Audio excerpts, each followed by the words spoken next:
আসসালামু আলাইকুম। প্রাথমিক শিক্ষক নিয়োগ পরীক্ষা ভাইভা পরীক্ষার প্রস্তুতি কিভাবে নেবেন? ভাইভা পরীক্ষার নম্বর বন্টন। সরকারি প্রাথমিক শিক্ষক নিয়োগের ভাইভা হয় 25 নম্বরের উপর।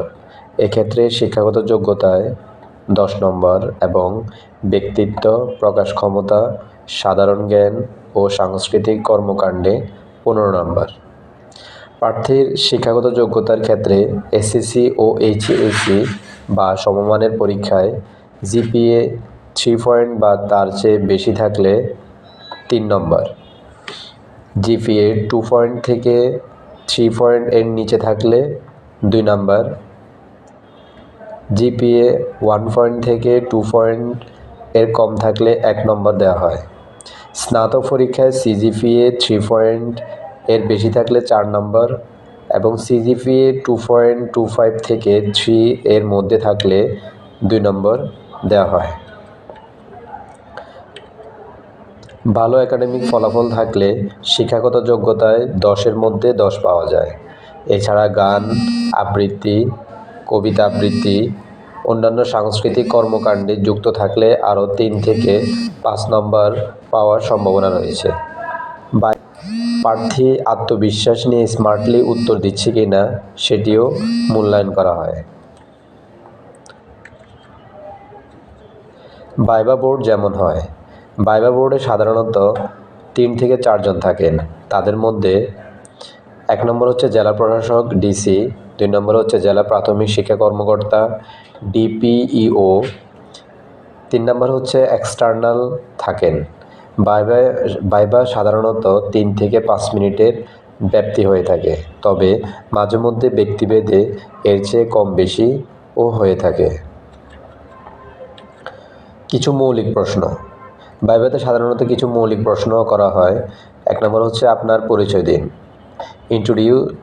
Introduce yourself. আপনার নামের অর্থ জানা থাকতে হবে। নিজের সম্পর্কে 5 মিনিট ইংরেজিতে বলুন। আপনার বংশীয় পদবীর অর্থ কী? ভাইভার তারিখে আপনার বয়স কত? আপনার নামের সঙ্গে মিল আছে এমন কোনো বিখ্যাত ব্যক্তির নাম বলুন।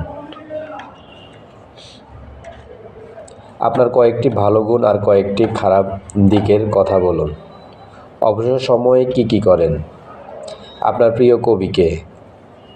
কেন তিনি আপনার প্রিয় কবি? গানের আপনার প্রিয় শিল্পী কে? এরপরে সাম্প্রতিক পড়া কয়েকটি বইয়ের নাম বলা হতে পারে। মুক্তিযুদ্ধ বিষয়ক কী বই পড়েছেন?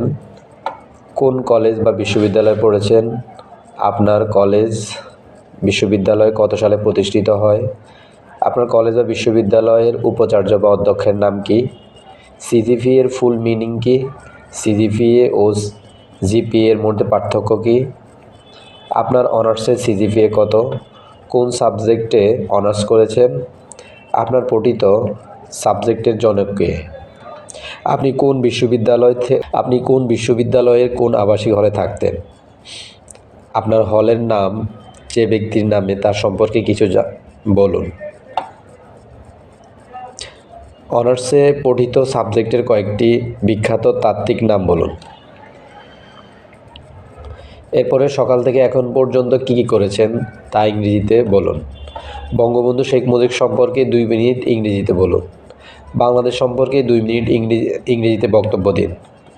আপনার জেলার কিছু ঐতিহাসিক স্থানের নাম বলতে পারবেন। বিশ্ববিদ্যালয় বা কলেজের প্রতিষ্ঠাতা কে ও তিনি কী ছিলেন? মুক্তিযুদ্ধ ও বঙ্গবন্ধু বিষয়ক প্রশ্ন। বাংলাদেশের নামকরণ কে করেন এবং কিভাবে হয় বা কিভাবে করেন? কে কখন জাতির জনক বঙ্গবন্ধু শেখ মুজিবুর রহমানকে বঙ্গবন্ধু উপাধি প্রদান করেন? বঙ্গবন্ধুর জন্মদিন কবে? বঙ্গবন্ধুর মা ও বাবার নাম কি? ঘোষক ও পাঠকের মধ্যে পার্থক্য কী? 1966 এর 6 দফা কে উত্থাপন করেন? 6 দফা 6টি কী ছিল? মহান মুক্তিযুদ্ধে মার্কিন যুক্তরাষ্ট্রের ভূমিকা কী ছিল? মুক্তিযুদ্ধে ভারতের ভূমিকা কেমন ছিল? মুক্তিযুদ্ধে চীনের ভূমিকা কী ছিল? বঙ্গবন্ধু শেখ মুজিবুর রহমানের 4 খলিফা হিসাবে কারা পরিচিত? বঙ্গবন্ধুর 7ই মার্চের ভাষণ বলতে পারবেন? রাজনৈতিক কবি উপাধিকে কবে প্রদান করেন? বঙ্গবন্ধুকে রাজনৈতিক কবি উপাধিকে এবং কবে প্রদান করেন? জাতির জনককে কারা কেন হত্যা করে? স্বদেশ প্রত্যাবর্তন দিবস কবে? কনসার্ট ফর বাংলাদেশ সম্পর্কে কিছু জানেন? মুজিবনগর সরকার শপথ অনুষ্ঠান কেন আম্রকাননে হয়? মুক্তিযুদ্ধ ও স্বাধীনতার যুদ্ধের মধ্যে পার্থক্য বলুন। মুক্তিযুদ্ধ কি জনযুদ্ধ ছিল? মুক্তিযুদ্ধের চেতনা কি? মুক্তিযুদ্ধে আপনার এলাকার সেক্টর কমান্ডার কে ছিলেন? আপনার জেলা কত নম্বর সেক্টরের অধীনে ছিল? সেক্টর কমান্ডার কে? 7 জন বীরশ্রেষ্ঠের নাম পদবিসহ বলুন। আপনার জেলার কয়েকজন বীর মুক্তিযুদ্ধের নাম বলুন। আপনার জেলার মুক্তিযুদ্ধের সময়কার গুরুত্বপূর্ণ একটি ঘটনা বলুন। মুক্তিযুদ্ধের চেতনা কিভাবে শিশুদের মধ্যে ব্যক্ত করবেন? বঙ্গবন্ধু পাকিস্তান কারাগার থেকে মুক্তি পেয়ে কোন 2টি দেশ ভ্রমণ করেন? আপনার উপজেলার 2 জন মুক্তিযোদ্ধার নাম বলুন। এরপর হচ্ছে বাংলাদেশ ও আন্তর্জাতিক সম্পর্কিত প্রশ্ন। মাননীয় প্রধানমন্ত্রী শেখ হাসিনার নেওয়া 10টি মেগা প্রজেক্টের নাম বলুন। বর্তমান সরকারের 5টি বড় অর্জনের কথা বলুন। বর্তমান সময়ে দেশে বিদেশে সবচেয়ে আলোচিত 3টি ঘটনার নাম বলুন। পদ্মা বিভাগে কয়টি জেলা ও কী কী?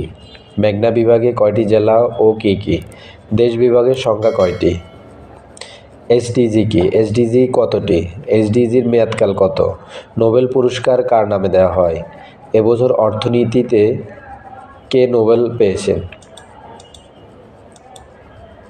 প্রাথমিক শিক্ষা সম্পর্কিত কিছু প্রশ্ন। প্রাথমিক শিক্ষকদের দীর্ঘমেয়াদী ট্রেনিংয়ের নাম কি? প্রাথমিক শিক্ষার বিভাগীয় প্রধান কে? প্রথম কত সালে প্রাথমিক বিদ্যালয় জাতীয়করণ শুরু হয়? দেশে বাধ্যতামূলক প্রাথমিক শিক্ষা চালু হয় কত সালে? পিটিআই এর প্রধান কে? প্রাথমিকের ডিজির নাম কি? পূর্ণরূপ বলুন। আপনার লিখিত পরীক্ষা কেমন হয়েছে? কত নম্বর পাওয়ার আশা করেছেন? আপনার অনার্সে পঠিত বিষয় প্রাইমারি শিক্ষক হিসাবে কী কাজে লাগবে? কেন শিক্ষক হতে চান? একজন শিক্ষকের কী কী গুণ থাকা দরকার? সিনেমা নাটক দেখেন? যদি স্কুলে হেড টিচার না থাকেন তখন স্কুলের বাচ্চারা মারামারি করলে আপনি কি করবেন? পঞ্চম শ্রেণীতে কয়টি বিষয় পড়ানো হয়? সেগুলোর নাম বলুন। ছাত্রছাত্রীদের পড়াতে পারবেন? এর আগে কোথাও ক্লাস নিয়েছেন? বাচ্চাদের যুক্ত বর্ণ কীভাবে শিখাবেন? চাকরি দিলে আপনি করবেন? কেন করবেন? বিশ্ববিদ্যালয়ে পড়াশোনা করে প্রাইমারি শিক্ষক হতে চান কেন? বিসিএস দিচ্ছেন না? গান বা কবিতা আবৃত্তি করতে পারেন? জাতীয় সঙ্গীত গেয়ে শোনাতে পারবেন? একটি ছড়া শোনান। ছড়ায় কি অর্থ থাকতে হয়? অর্থ নেই এমন একটি ছড়া আমাদের শোনান। জানতে হবে আরও কিছু। ট্রান্সলেশন জিজ্ঞাসা করে থাকেন। ট্রান্সলেশনের প্রস্তুতি নেওয়ার ক্ষেত্রে টেন্স, প্রভার্ব, ইম্পর্টেন্ট রুলস আরও একবার ঝালাই করে নেওয়া যেতে পারে। বিখ্যাত কবি সাহিত্যিকদের সম্পর্কেও বিভিন্ন প্রশ্ন হতে পারে। দেশাত্মবোধক গানের গীতিকার ও সুরকারের নাম জানতে চাওয়া হয়। কোনো প্রার্থীকে প্রাসঙ্গিকভাবে গানও গাইতে বলা হয়েছে এমন নজিরও আছে। এছাড়া নিজের পঠিত বিষয়ের মৌলিক বিষয়বস্তু সম্পর্কে প্রস্তুতি নেবেন।